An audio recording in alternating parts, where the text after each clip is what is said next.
Lecture में हम देखते हैं डेटा फाइल हैंडलिंग। तो सबसे पहले समझते हैं कि डेटा फाइल हैंडलिंग का मतलब क्या है।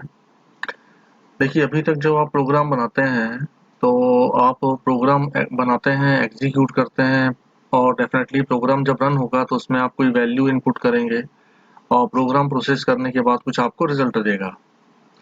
एक बार प्रोग्राम आपने रन किया, प्रोग्राम खत्म हो गया, तब आप सोचिए कि आपने जो वैल्यू इनपुट की थी या जो प्रोग्राम का रिजल्ट आया था वो आपको कहीं दोबारा मिल सकता है क्या? नहीं, वो रिजल्ट आपको कहीं दोबारा नहीं मिल सकता। क्यों? क्योंकि ड्यूरिंग प्रोग्राम एग्जीक्यूशन जो भी आपने वैल्यूज इनपुट की थी या प्रोग्राम का जो भी आउटपुट आया था वो सब कहाँ था? आपका वेरिएबल में था।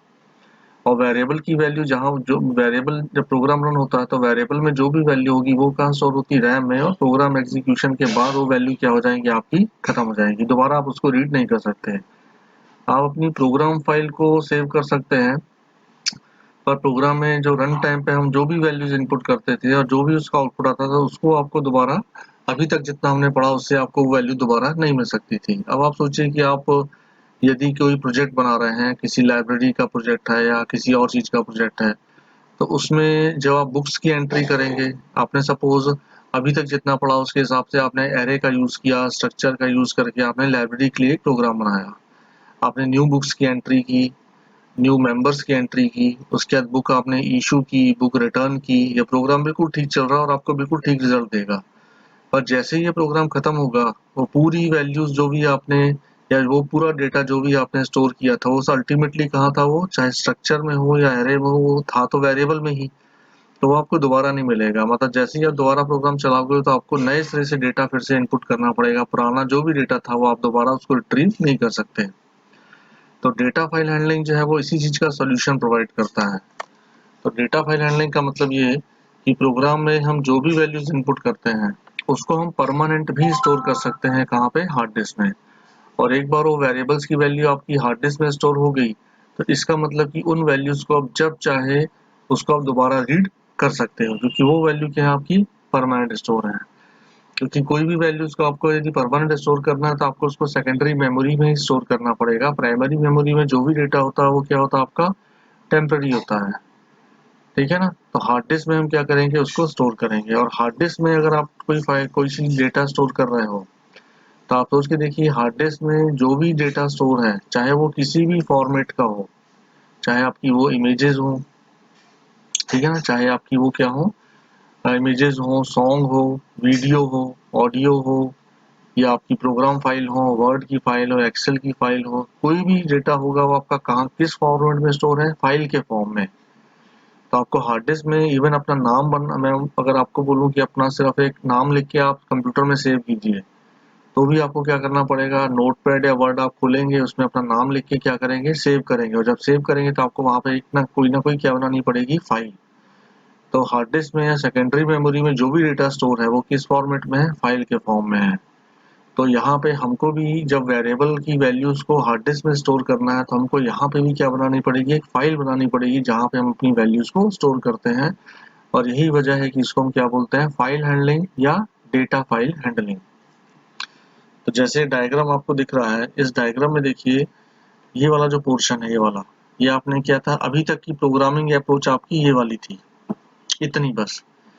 ये आपने क्या किया? कीबोर्ड से कुछ इनपुट लिया, कीबोर्ड से जो इनपुट लेंगे मतलब प्रोग्राम एग्जीक्यूट किया, एग्जीक्यूशन के बाद कीबोर्ड से आपने क्या लिया? कुछ इनपुट लिया। जो भी इनपुट लेंगे वो वेरिएबल्स में स्टोर हो जाएगा। जैसे यहाँ पे ए और बी में आपका 1020 स्टोर हो गया है।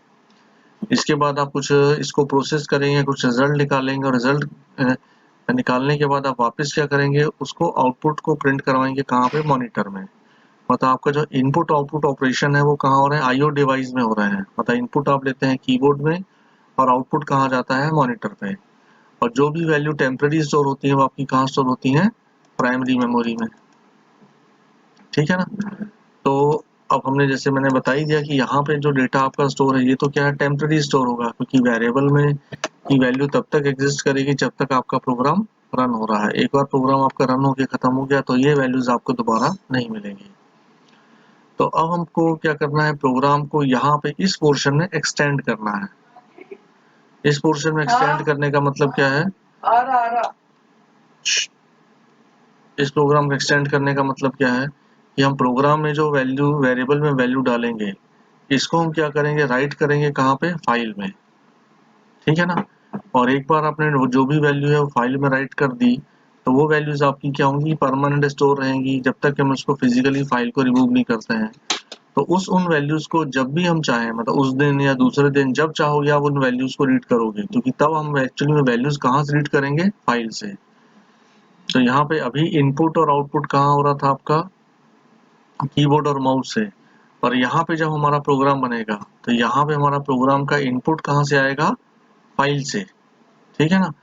तो और आउटपुट कहाँ जाएगा हमारा, फाइल में। तो ये जो है आपका, इसलिए यहाँ जो मोड मेंशन है, आउटपुट मोड और इनपुट मोड, ये बेसिकली जो है वो रैम के रेफरेंस में है, मतलब प्राइमरी मेमोरी के रेफरेंस में लिखे गए हैं। क्योंकि यदि हार्ड डिस्क के रेफरेंस में अगर हम लिखते हैं तो आपका हार्ड डिस्क में तो इनपुट हो रही है वैल्यू, और हार्ड डिस्क से यहाँ आउटपुट हो रही है, पर ये रैम के रेफरेंस में है, इसलिए हम इसको क्या बोलते हैं, आउटपुट मोड। मतलब रैम से वैल्यू क्या हो रही है आपकी, बाहर जा रही है, और हार्ड डिस्क से वैल्यू आके कहाँ आ रही है, रैम में। तो इस तरह से जो वैल्यूज आप वेरिएबल की प्रोग्राम में स्टोर करते थे, उन वैल्यूज को हम हार्ड डिस्क में भी स्टोर कर सकते हैं, और जब चाहे हार्ड डिस्क से फाइल से उन वैल्यू को रीड करके दोबारा प्रोग्राम में ला सकते हैं, ठीक है। और यहाँ पे इसीलिए ये जो प्रोसेस है, अब हार्ड डिस्क के रेफरेंस में यदि बोले तो ये प्रोसेस क्या कहलाती है, आपकी राइटिंग प्रोसेस, और ये प्रोसेस क्या कहलाती है, आपकी रीडिंग प्रोसेस, ठीक है ना। डेटा को फाइल में राइट करना, ये राइट हो रहा है, और यहाँ पे डेटा जो है फाइल से क्या हो रहा है, रीड हो रहा है। तो अल्टीमेटली देखिए वेरिएबल का यूज होना जरूरी है, क्योंकि हार्ड डिस्क से भी जो वैल्यूज हम रीड करेंगे वो कहाँ आएंगी, वेरिएबल में ही आएंगी। हार्ड डिस्क में जो वैल्यू राइट करेंगे वो वैल्यू भी कहाँ से जाएंगी, वेरिएबल से ही जाएंगी।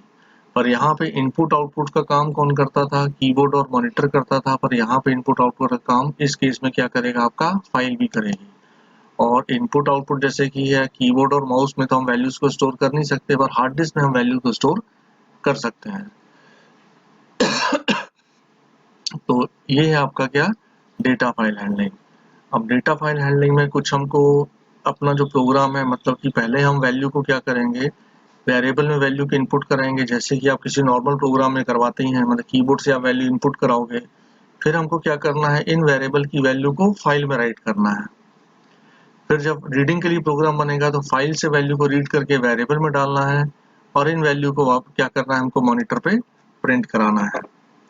तो इस तरह से प्रोग्राम हमारा यहाँ पे एक्सटेंड होगा, और इस पोर्शन के लिए जो हम प्रोग्राम लिखेंगे वो प्रोग्राम कहलाता है डेटा फाइल हैंडलिंग का।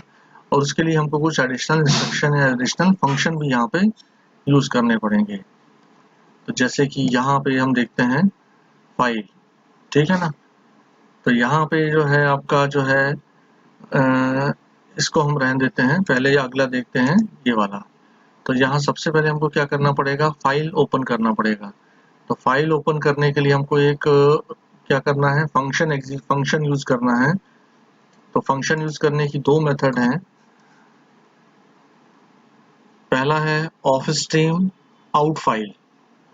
ऑफ स्ट्रीम बेसिकली क्या है कि सी प्लस प्लस की एक आपकी हेडर फाइल होगी जिसका हम प्रोग्राम में यूज करेंगे, जिसका नाम है एफ स्ट्रीम। तो एफ स्ट्रीम क्लास में आपका ऑफ स्ट्रीम नाम का क्या है, एक ऑलरेडी क्लास बनी हुई है, और एक क्लास बनी हुई है इफ स्ट्रीम की। Of stream class is responsible for writing, and if stream class is responsible for input.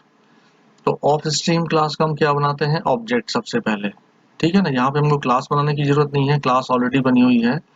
और इसका ऑब्जेक्ट नेम हम कुछ भी दे सकते हैं, जैसे obj1 ob, जो भी आपको देना दे सकते हो। पर नॉर्मली इस क्लास का ऑब्जेक्ट जो है हमने यहाँ पे क्या देते हैं, क्या दिया जाता है, जैसे कि लिखा है आउट फाइल।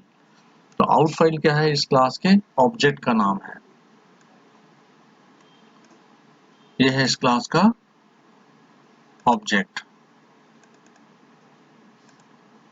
ठीक है ना। और इसके साथ हम क्या पास करते हैं, फाइल का नाम, इस तरह से। तो हम यहाँ पे फाइल का नाम पास कर दिया कि किस नाम की हमको फाइल बनानी है। ऑफ स्ट्रीम क्लास का जब ऑब्जेक्ट बनाएंगे तब भी हमको फाइल का नाम लिखना है, इफ स्ट्रीम क्लास का जब ऑब्जेक्ट बनाएंगे तब भी हमको फाइल का नाम लिखना है। पर इफ ऑफ स्ट्रीम क्लास का जब ऑब्जेक्ट बनेगा तब फाइल होगी किसके लिए, इनपुट मोड में ओपन होगी। सॉरी, ऑफ स्ट्रीम क्लास का जब ऑब्जेक्ट बनेगा तो फाइल आउटपुट मोड में इनपुट होगी, मतलब कि फाइल में हम राइटिंग का काम कर सकते हैं।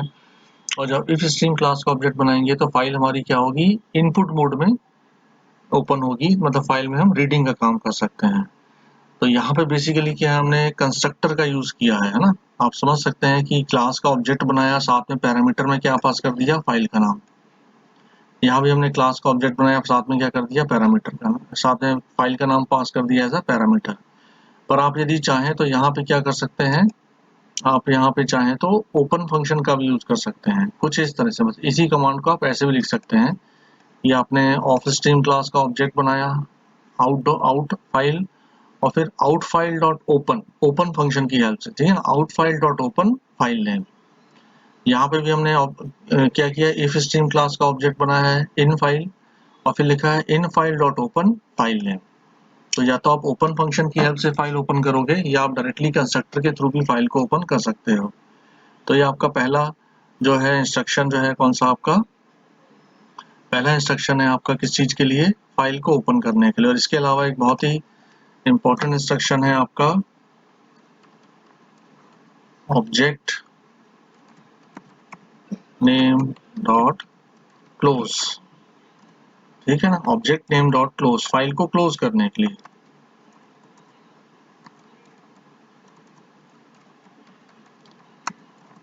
एग्जाम्पल हम लिखें, क्या होगा, आउट फाइल डॉट क्लोज, और या इन फाइल डॉट क्लोज। ये ध्यान रखिएगा कि इन फाइल और आउट फाइल जो है वो क्या है आपके, ये दोनों आपके ऑब्जेक्ट के नाम हैं, जो कि कुछ भी हो सकते हैं। हमने इस एग्जांपल में चूंकि इन फाइल आउट फाइल नाम के ऑब्जेक्ट बनाए, इसलिए हम इसका यूज कर रहे हैं। यहाँ पे मैं हेडिंग में डाल देता हूँ,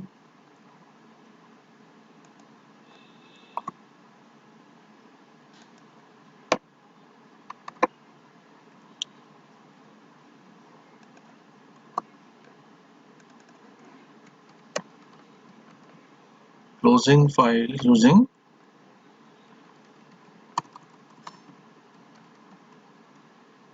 closing file using close function. तो कभी भी हम फाइल को ओपन करेंगे तो उसको क्या है कि आपको क्लोज करना बहुत जरूरी है, ध्यान रखिएगा, है ना। और एक फाइल जो है एट अ टाइम को एक ही मोड में ओपन होती है, या तो इनपुट मोड में ओपन होती है, आउटपुट मोड में। और आप किसी भी मोड में फाइल ओपन करेंगे, फाइल में अगर आपने आउटपुट मोड में फाइल ओपन की है, तो फाइल को ओपन करने के बाद आपको क्या करना पड़ेगा, लास्ट में फाइल को क्लोज। और यदि फाइल इनपुट मोड में ओपन की है, तो भी फाइल को आपको क्या करना पड़ेगा, आखिरी में क्लोज।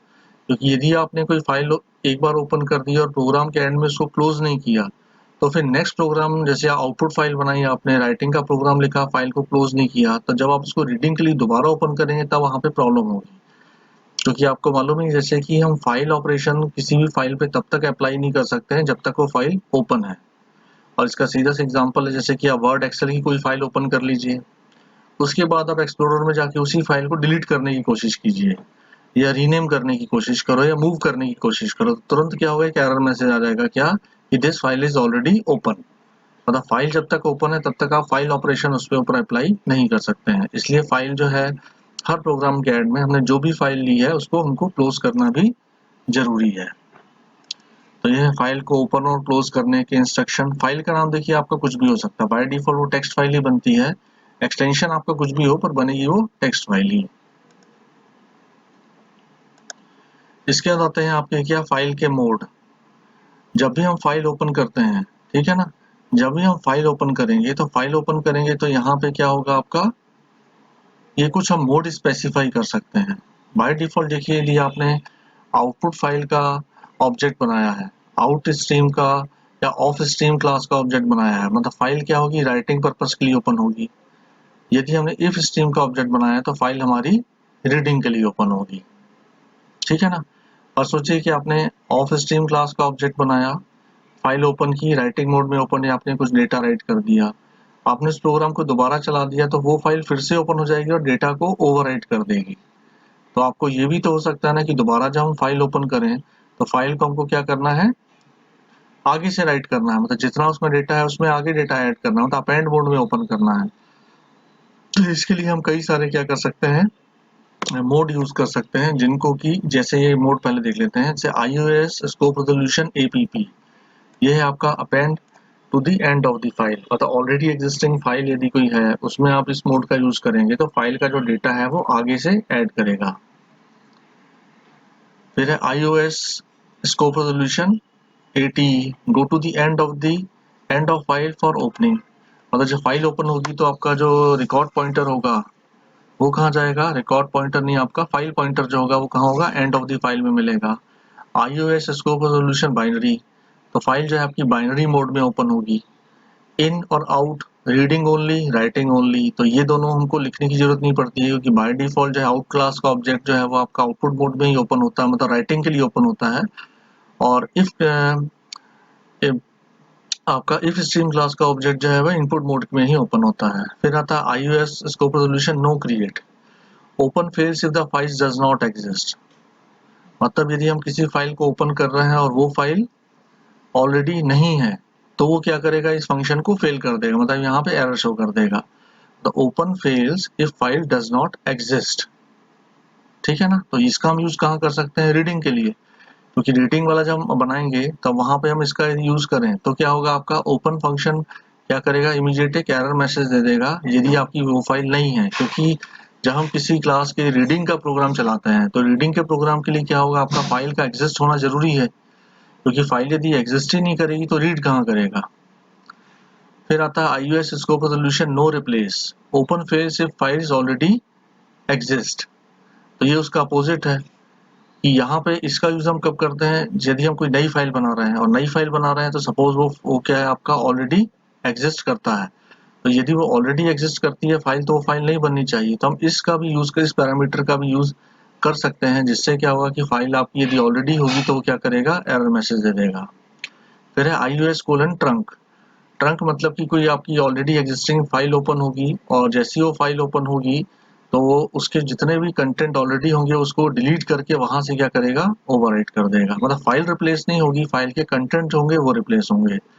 और इनमें से देखिए कुछ पैरामीटर जो है वो आपका कहाँ यूज होते हैं, ऑफ स्ट्रीम क्लास के ऑब्जेक्ट के साथ, कुछ पैरामीटर जो यूज होते हैं इफ स्ट्रीम क्लास के पैरामीटर के साथ यूज होंगे।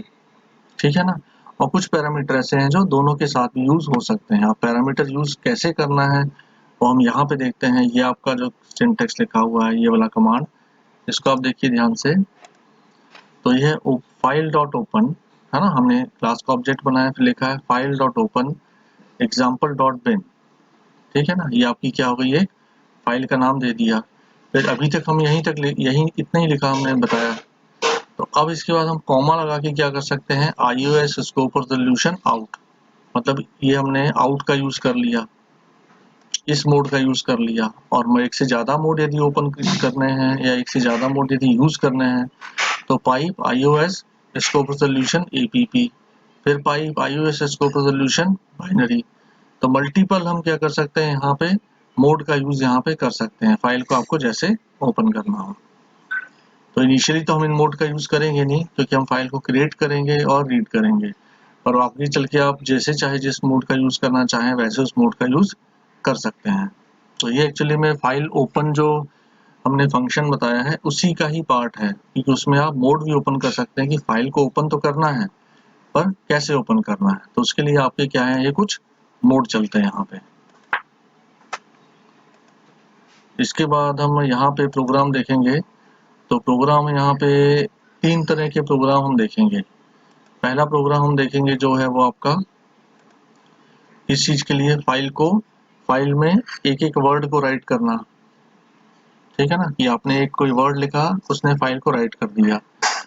फिर दूसरे प्रोग्राम में हमने प्रोग्राम चलाया, वो क्या करेगा, उस फाइल से क्या करेगा, उस वर्ड को रीड करेगा और प्रिंट करेगा। मतलब एक प्रोग्राम जो है वर्ड को राइट करेगा और दूसरा प्रोग्राम जो है उस फाइल को क्या करेगा, फाइल में से कंटेंट को रीड करेगा।